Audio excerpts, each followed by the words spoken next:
আপনারা জানেন আল্লাহর ইবাদত করা, এক আল্লাহতে বিশ্বাস করা, আখিরাতে বিশ্বাস করা, কোরআন আল্লাহর বাণী এবং মুহাম্মদ সাল্লাল্লাহু আলাইহি সাল্লাম আল্লাহর রাসূল এটা বিশ্বাস করা, এগুলো সবই কোনো না কোনো স্তরে বুদ্ধিবৃত্তিক বিষয়। তাহলে হৃদয় কেন এত গুরুত্বপূর্ণ? মূলত হৃদয় হলো সেই স্থান যেখানে আসল চ্যালেঞ্জটা থাকে। প্রকৃত চ্যালেঞ্জটা মস্তিষ্কে থাকে না, ওটা সহজ। প্রকৃত চ্যালেঞ্জটা থাকে হৃদয়ের মধ্যে। যখন আল্লাহ বলেন তারা আল্লাহর ভয়ে পতিত হয়, এক মুহূর্তের জন্য বিষয়টা ভাবুন, তারা আল্লাহর ভয়ে পতিত হয়।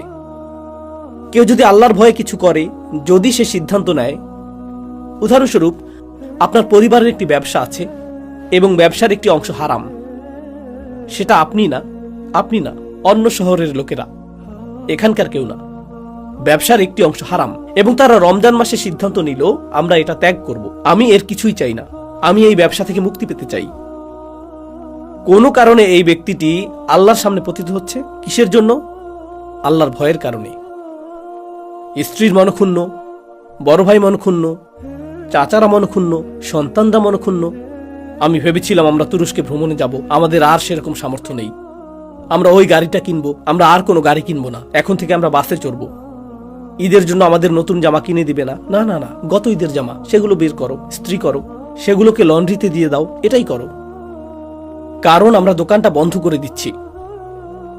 তাহলে তুমি বলতে চাও আমরা বাড়িটা কিনছি না? না, আমরা এই অ্যাপার্টমেন্টটাতেই থাকবো, আমরা এই অ্যাপার্টমেন্টেই থাকবো। ও, তাহলে নতুন যে বাড়িটা আমরা কিনতে যাচ্ছিলাম সেখানে আর ঈদ পার্টি দেয়া হচ্ছে না? না না না না। তাহলে মানুষ কি বলবে? সবাই এটা নিয়ে কথা বলবে। সেই কমিউনিটি সেন্টারের কি হবে, যেটা তুমি তোমার মেয়ের বিয়ের জন্য বুক করেছিলে? না, আমরা সেখানে অনুষ্ঠান করব না, আমরা মসজিদেই বিয়েটা সেরে ফেলবো, কমিউনিটি সেন্টারের সামর্থ্য আমাদের নেই। ডেকোরেটর সার্ভিসের কি হবে? না, আমরা বাড়িতেই খাবার রান্না করব, 2 পদের রান্নাও না, শুধু একটি, শুধু চিকেন, এটুকুই। কারণ আমি আল্লাহর ভয়ে পতিত হচ্ছি, আমি আল্লাহর সামনে তার ভয়ে পতিত হচ্ছি। আপনি যদি আল্লাহর ভয়ে কোনো সিদ্ধান্ত নিতে যান, জানেন কি ঘটবে? ওই সিদ্ধান্ত নেওয়ার আগে এমন অনেক কিছু থাকবে যা নিয়ে আপনি ভয় পাবেন। আমার ভাইয়েরা কি বলবে, আমার মা কি বলবে, আমার স্ত্রী কি বলবে, আমার স্বামী কি বলবে, আমার সন্তানেরা কি বলবে, সমাজ কি বলবে, আমি কি করব? ও মাই গড, আপনাকে আতঙ্কিত করার মতো জিনিসের তালিকা বাড়তেই থাকবে। যখন আল্লাহ বলেছেন কেউ আল্লাহর ভয়ে পতিত হয়, জানেন এর অর্থ আসলে কি? তারা অন্য কিছুকে আর যথেষ্ট ভয় পায় না।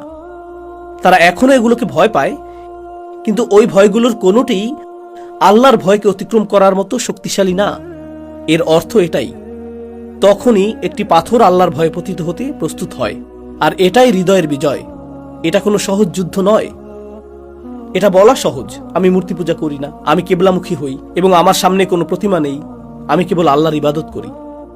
হ্যাঁ, কেবল আল্লাহর ইবাদত করেন, কিন্তু আপনি কি কেবল আল্লাহকেই ভয় করেন? এটা বলা সহজ না। আপনি যদি আসলেই সৎ হন, কেবল আল্লাহকে ভয় করাটা সহজ কোনো লড়াই না। আল্লাহ বলেছেন ফালা তাখশাউন নাসা ওয়াখশাউন, মানুষকে ভয় করো না, আমাকে ভয় করো। আর আপনি যদি বলেনও আমি মানুষকে ভয় পাই না, আসুন তাদের একটি তালিকা শুরু করি যাদেরকে আপনি ভয় করেন। তারা আপনাকে মেরে ফেলবে এই ভয় না থাকলেও তারা যেভাবে তাকায় আপনি সেই দৃষ্টিকে ভয় পান, আপনি তাদেরকে নিরাশ করতে ভয় পান, আপনি তাদের মন্তব্যকে ভয় পান। কিছু মানুষ একা থাকতে ভয় পায়, তারা একা থাকতে ভীষণ ভয় পায়, তারা প্রত্যাখ্যাত হতে ভয় পায়, তারা অপমানিত হতে ভয় পায়। এগুলো কি ভয় না? এবং কখনো সেই ভয়গুলো এতই বড় হতে পারে যে আপনি আল্লাহর অবাধ্য হতে প্রস্তুত হন, কারণ আপনি সেই ভয়ের মুখোমুখি হতে প্রস্তুত না, তাই না? একই জিনিস ভালোবাসার ক্ষেত্রেও ঘটে, একই জিনিস প্রলোভনের ক্ষেত্রেও ঘটে।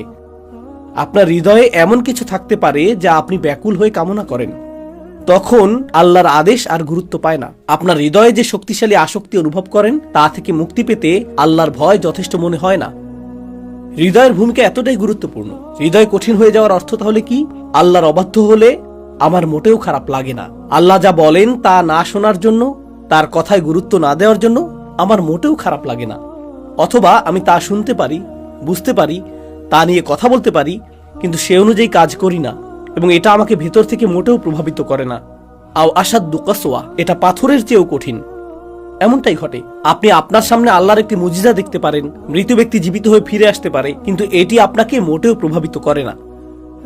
এমন ভয়াবহ অবস্থায় আমরা এসে দাঁড়াতে পারি, আমরা মসজিদে আসতে পারি, কোরআন তেলাওয়াত শুনতে পারি, দার্সে বসতে পারি, তা বুঝতে পারি, আমরা পানির সংস্পর্শে আসতে পারি, পানি দ্বারা যেমন আঘাত করা হয়েছিল, আপনার সামনে আলো থাকতে পারে, আপনি কেবল তা অনুসরণ করছেন না। এটা ভেতরে যায় না, এটা ভেতরে যায় না। এটাই হৃদয়ের সেই অবস্থা যে বিষয়ে আল্লাহ আমাদের ভয় দেখাচ্ছেন। এটা আসলেই একটা ভীতিকর বিষয় যা আল্লাহ বলেছেন